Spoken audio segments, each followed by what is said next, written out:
from the John C. Hench Production Arts Studio in Peoria, Illinois, VideoMax Limited presents Midstate Magazine with your hosts, Dawn McClure and Marcella Gillen. The news with Gerard Taylor and Haley Fichter. And the Midstate reporting team. Sports with Brett Travalis. Brandon Johnson is on the beat. Shane Fryer takes us about town. Get Real with Bob Hallberg. Let's Eat with Simone Buckner. We go in the spotlight with Savannah Jones. Street Team with Justin Restaino and Allison Barkley. Elizabeth Scoville brings us State of the Arts. I'm your announcer, Simon Daniels. Now, Midstate Magazine. Take it away, gang. Welcome to Midstate Magazine. I'm Don McClure. And I'm Marcella Gillen. Thanks for joining us. So, okay, we got spring break coming up pretty soon. Any plans? Well, for me, I'm not necessarily going on spring break this year. I meant to stay home and spend time with my family. I went on spring break last year. Right. I drove with a group of friends to Panama City Beach. Okay. and it was quite an experience. I really enjoyed it. Nice. I normally, for vacations, my family and I go to Mexico. Okay. And I think the beaches are a little bit different, definitely more warmer there. But lately, with a lot of the ongoing violence in Mexico, tourists are kind of a little bit scared to go to Mexico anymore. Staying at home, which has been the theme lately with the blizzard, passing, even though it really wasn't a blizzard. They went on and on how we supposed to get all this snow. I know, I've heard, 6 to 8 inches, and all of a sudden, like, we just, it was pretty bad, because I know my company, when I got off of work later that day, we had this office bonding going on, because we all were scraping each other's windows and, like, trying to get the ice off. But it still wasn't a blizzard, though. It was more, we just had snow, I felt like. I know I haven't been here in a while coming from California, but hey, Oh yeah, no, does it even snow in California, Don? Not really, no. So, no, exactly. And also, in Peoria, they did like recently this fashion show or something trying to raise money for kids. Yeah, I think it was in the Children's Hospital. They're doing, they're pretty successful. They have, it's targeted more towards the female demographic, but they have, of course, like kids doing the fashion show, and they raised, I think last year it was $13,000 or $12,000. That's pretty impressive. It's a great fundraiser and a great cause. So yeah, that's pretty impressive, actually. And they were worried that the snowstorm would actually damage, the attendance. Right, and you know what? They're actually doing a documentary out here too on a speech team who got. The state championship. Right. We have some local champs here in Peoria. Right. There's a lot going on in Central Illinois. Let's check in with the news team. Good evening, I'm Gerard Taylor. And I'm Haley Fichter. Now let's take a look at the news. Many Americans struggle with money management and knowledge. Banks in Central Illinois are responding by holding Macon County Money Smart Week from April 20th through April 27th. Banks and credit unions have partnered with educators, businesses, libraries, and schools to hold the week of financial education activities and workshops. Events are aimed at an audience ranging from preschoolers to adults. This will be the second year that Money Smart Week is held. For more information, visit www.moneysmartweek.org. A push to open a tattoo parlor in Livingston County is bringing people together. 3 local tattoo supporters have started a petition against Livingston County's ban on tattoo parlors. A public health ordinance was created in 1996 after someone allegedly contracted a disease from getting a tattoo. The petitioners believe the ban prevents good business from taking place in Livingston County. Currently, the petitioners are trying to gain more support before presenting the idea to the public board. Lifting or amending the tattoo parlor ordinance would take a majority vote by the county board. Illinois continues to fall behind in hearing property tax appeals. Some Illinois residents have been waiting for more than 2 years to go before the Illinois Property Tax Appeals Board. Currently, more than 85,000 property owners across the state are waiting for their cases to be resolved. The tax board agency has been losing ground on processing appeals since 2004, when former Governor Rod Blagojevich oversaw a reduction in the agency's budget. The budget reduction meant a headcount drop from 53 to 26 in 1 year. A new study suggests that people who drink diet soda don't eat more sugary or fatty foods than people who drink water. According to researchers from the University of Northern Carolina, drinking diet soda may not cause increased appetite. The participants in the study ate a similar amount of total calories, carbs, fats, and sugars, regardless of whether they were drinking water or diet soda. However, the study's findings were not meant to prove that diet drinks are harmless. Central Illinois has many different events that celebrate music. Jason Mold checked out at Cabin Fever to see what was offered. Cleverly avoiding the bitter cold this past President's Day weekend, many musical festival lovers found refuge at the 3rd annual Cabin Fever in the East Peoria Event Center. There's only 2 other places in the world that we know of that do it. One is over on the East Coast and one is in the UK.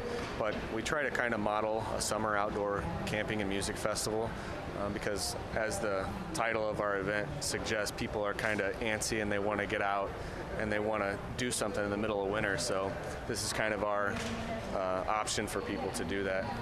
Setting up tents and chairs, campers prepared for an awesome weekend of good music, fun people, and that laid-back atmosphere you can only get at a music festival. But down in Morgan Monroe State Park, I go to this cabin every year, and it's been the 1800s. And so we didn't get to go this year. So this is my total makeup time for going out for even an extra few days and having actually fun with awesome new people. With such a friendly and relaxed atmosphere, it's impossible to come across an unhappy person.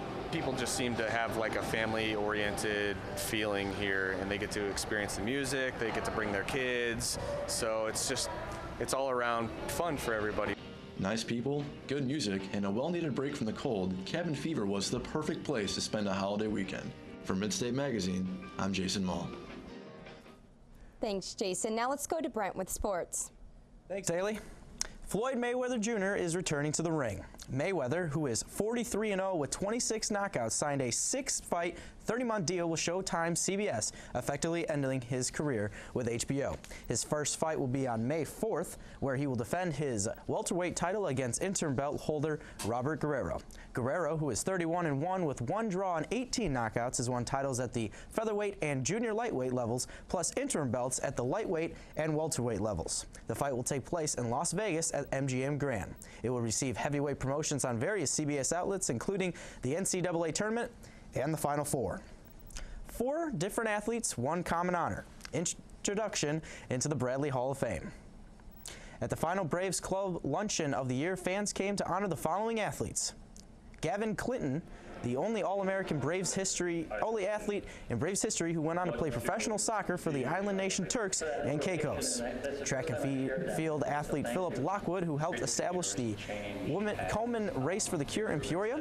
Matt Sauvé, who was represented by the U.S. in the 2006 Winter Olympics. And Samantha Hardwick, the only Brave to have more than 1,000 digs and 500 kills in her volleyball career on the hilltop.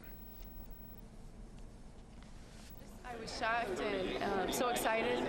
It's such an honor to be inducted to the Hall of Fame. More importantly, I get to come back here and see the people that made this adventure so special for me.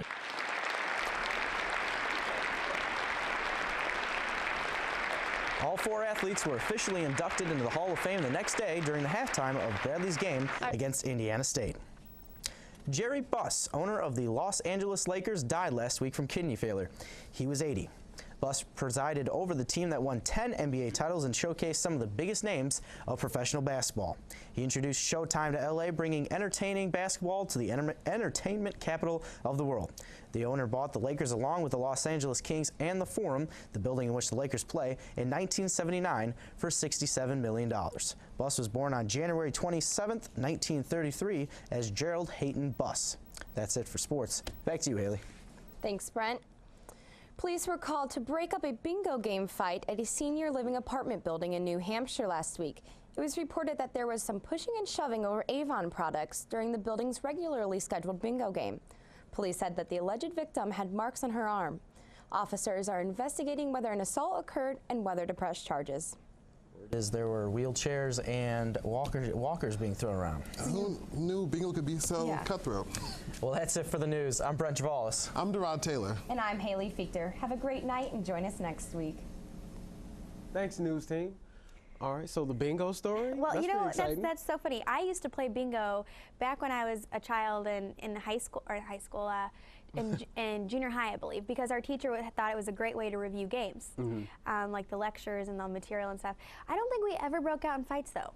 I mean, candy was at stake, but we never broke out in my fights. grandmother faithfully plays bingo, and it is Your grandmother serious. does? Yes. And how old is she?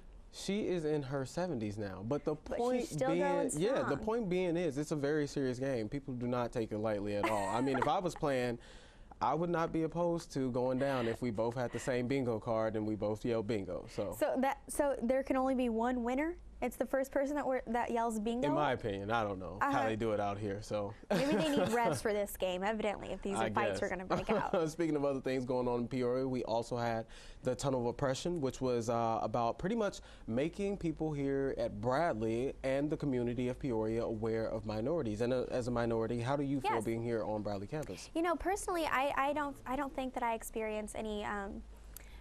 I don't think I experienced any discrimination, quote unquote. Right. But from my hometown, there was a lot of Hispanics in our community, and even just with the authorities pulling them over more than the average white male, I think it's something that we need to become aware of. So I'm glad that they have programs like this. Gotcha. Well, President's Weekend may have come and gone, but Let's Eat team takes us to patriotism. Let's see, sorry. Well, this week they visited an American classic here in the heart of Illinois. On this week's episode of Let's Eat, breakfast is on the menu again. We visited a popular Peoria restaurant, Wildberries, where food and fun is always in excess.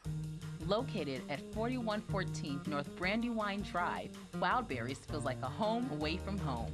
The second you walk through the door, the combination of wooden architecture, calm music, and delicious foods form an altogether terrific breakfast experience.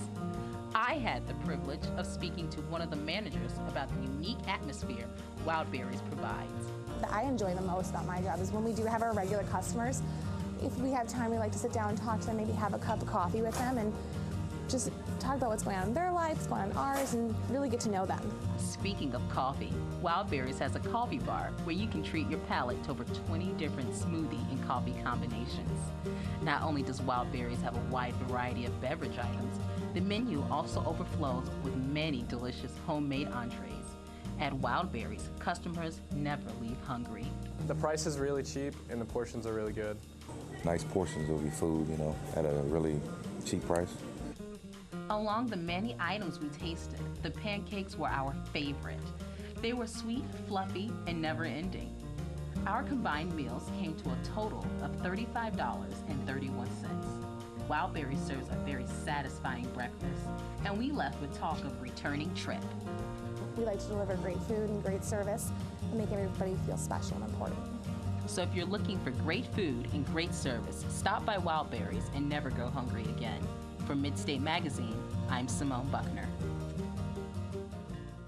Thanks, Simone. Now, we had a couple weeks ago a guest in here, Carl was his name, and he did a couple of magic tricks for our audience. Right. And I went to How is he doing? He's good. Keeping up with some of our previous guests. We went to go check on him at the field house, and he was amazing, you know, impressing more people. He's like, I think it's called walking magic or something like that, where he just goes from table to table and he does a few tricks for people, card tricks or whatever. He does this on the weekends when people are in there? Or I think the weekdays too. I know he does it on Monday when I popped in on him, and he's like very professional in a suit doing magic tricks, just going from table to table. So what kind of things did you see when you were there? When I was there, he would basically come by, you be eating your food or you be waiting for your food, and then, you know, when he gets to your table, he asks you if you want to see some tricks, and then dinner and a show. There you go. Exactly.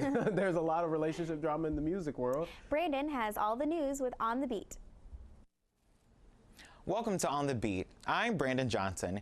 This week, the music industry is plate full of relationship failures, but isn't it always? With breakups and makeups, you can be sure to get a kick out of celebrities every day. Taylor Swift isn't the only one dishing about her ex's breakups. Harry Styles talks about the breakup instead of riffing on her. He's calling her a sweet girl. Styles has also said he doesn't mind seeing her around and doesn't have a bad word to say about her. Maybe Taylor should take a few notes on Prate's breakup composure. Justin Bieber and Selena Gomez are a couple known to be on and off every week. But for now, it's over. In a Hollywood Life interview, Selena stressed on the frustrating relationship, especially with being in the spotlight. As for Justin, he has been spending more time with his family for support. We'll see what happens when they reunite in Europe, where Selena will be filming her upcoming movie, Spring Breakers, and Justin will be touring. More breakup news. Chris Brown and Rihanna recently called it quits again. The reason? Sources say because of Drake. That's not unusual though. Celebrity Buzz says that Rihanna was caught texting Drake and Chris Brown was furious. Let's hope he doesn't make a scene like he's done before. That's all for On the Beat. I'm Brandon Johnson. All right, thanks, Brandon. So with the relationship drama, there's so many. I think celebrities are in the spotlight so much, and they just want to know everything that they're doing with the relationship. And I know Selena and Justin are always on and off, on and off. I mean, they're teenagers, and the fact that they are putting so much. Selena and I are literally born on the same day of the same year. So you're calling me a teenager? Absolutely Don't you think not. I'm a little bit more mature? But I'm just saying, it doesn't excuse that they're teenagers, and that's what you do. You break up, get back to. It's the normal stuff. They always put all this emphasis into it. And the funny part is that then their music always reflects their relationship drama. Because I know Justin has the "She Don't Like the Light" song coming out. Definitely not Selena. But forget the teenage drama with the Oscars and everything. Our great Tammy Lane, you know, she got her first award on the movie The Hobbit. Yes. Yeah, and that's really recognition. That's a great alum for Bradley University. Well, the Oscars just happened, and with the Oscars comes lots of trivia. Let's see how much people knew with Street Team. Hey, I'm Darad, and the Oscars just passed last weekend, so we're out here asking some Oscar trivia. Let's see what everyone knows. So, what year was the first Academy Award show? No idea. 1940? 1932. Close, actually. Really? Yes, 27 was the year. Oh, man. Which actress has won the most Oscars? The girl from Girls, I thought. No? Well, it's not Halle Berry. No. Julia Roberts. Julia Roberts. No, it's not Julia Roberts. George Clooney, no idea. No, okay. George Clooney, no. But it was Katharine Hepburn. Okay. What is the difference between an Oscar and the Academy Awards? I say that the Oscars are higher. Not entirely sure. Okay. I guess I don't know anything about the Oscars. Nothing? No. Aren't you an actor? No. There is no difference. They're the same. They just have different, or they have different names for them, because Oscar is the actual award that you get, but the Academy Awards is the actual name. Name the Bradley University alum who was nominated for an Oscar this year. Didn't know we had one. Oh, that's cool. I didn't know that happened. I know. Oh, okay. I can't name. We do big things. We do big things. Look at us. Her name is Tammy Lane. Oh, get her life. Right. Tammy Lane. Yes, and she's also nominated this year. Do you know which movie? For The Hobbit? Correct. So today, we had a few box office hits and a few flops. For Street Team, I'm Darad Taylor. Thanks, Darad. It's always fun to see how he teases people about their trivia level knowledge. I know. I would think that more people would actually know more about the Oscars or whatnot. The difference, you know, that the trophy is called Oscar and the show is the Academy Awards show, you know, but Yep. I guess not. I mean, it's one of those things, you know, that there's so many people with the different levels of knowledge, though, because with sports you get people that know what year, who got it, everything from A to Z, and then others like who played in the Super Bowl. It's kind of funny to see the ranges in that. I mean, I must say with Skyfall, 007, you know, I actually loved that movie, and the fact that it was great. I can't help it, you know. I love it for the actors, But while the Oscars may have passed, there are still plenty of movies to see. Let's check out with Bob and Get Real. Hey there, and welcome to Get Real. I'm your host, Bobby Parlberg. What do you have when you combine a stolen identity, a cross-country road trip, and a series of comical situations? Besides all out pandemonium, you got the movie Identity Thief. Okay, and we can do it the hard way, or we can do it the easy way. I'd like to pick the easy way. Get over here and give me your wrists. Okay. Now, I have a plan. The movie focuses on family man Sandy Patterson, played by Jason Bateman, who has become the latest victim of identity fraud.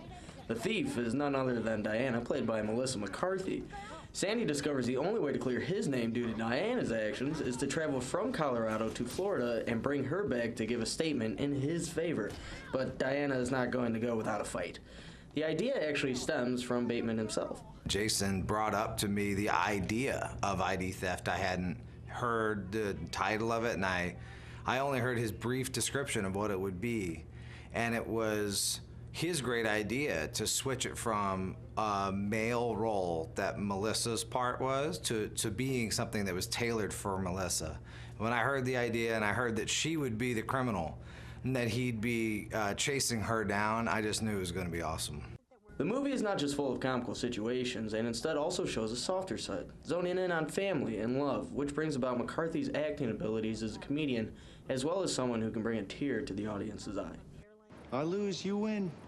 You're a great thief. I've got these weird pants on, out in the middle of nowhere. How'd we get here, anyway? I carried you. It's not a big deal. You were unconscious. We were like a half-mile from the main road. Jesus Christ. So I just scooped you up and, flagged down the truck and gave us a ride here. Dropped us off. Get these shoes at the same place you got the pants? No.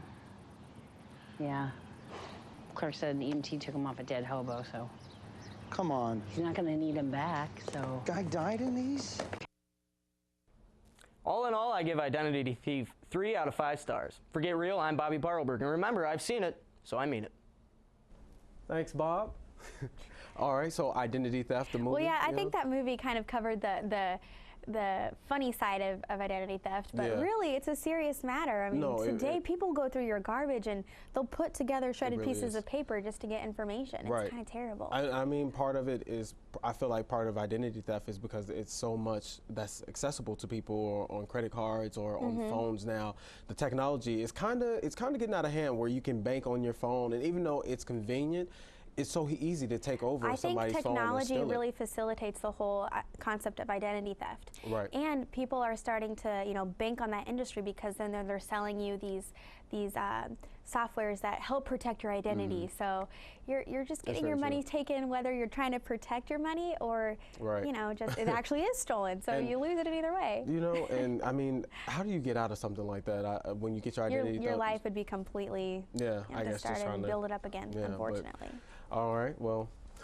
Well, Liz always has an interesting talent in the studio. Let's see who she has with her this week with State of the Arts.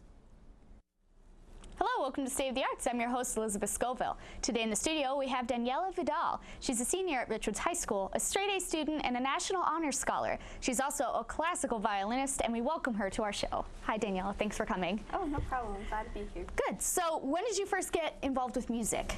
In the 4th grade, we had the option to start an orchestra, so I picked the violin, and I've stuck with it since then. What's so great about the violin? Tell me. There are many different tones that you can get, a lot of different emotions that you can portray, and besides being a solo instrument, it's also a really vital part to the orchestra, playing the melodies and also being the harmonies at the same time. So I like its versatility.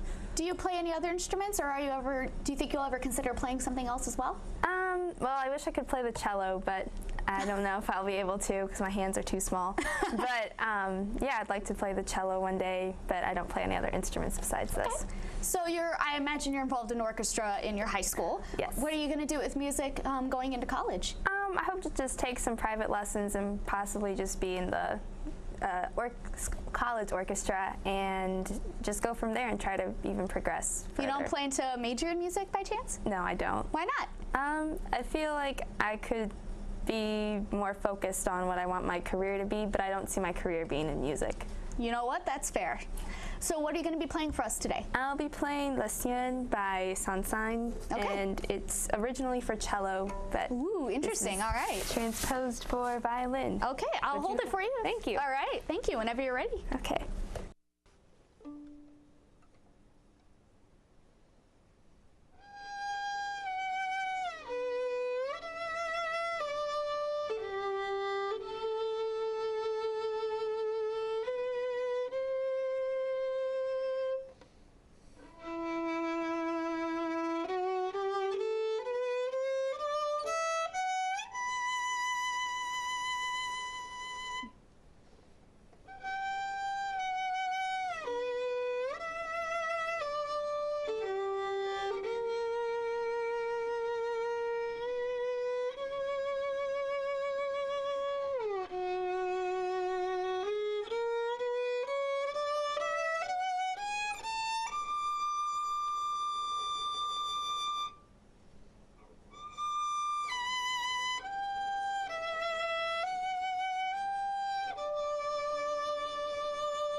Gabrielle. Yeah, that was beautiful. That was beautiful. Thank you so much, Daniela, for coming and playing that for us.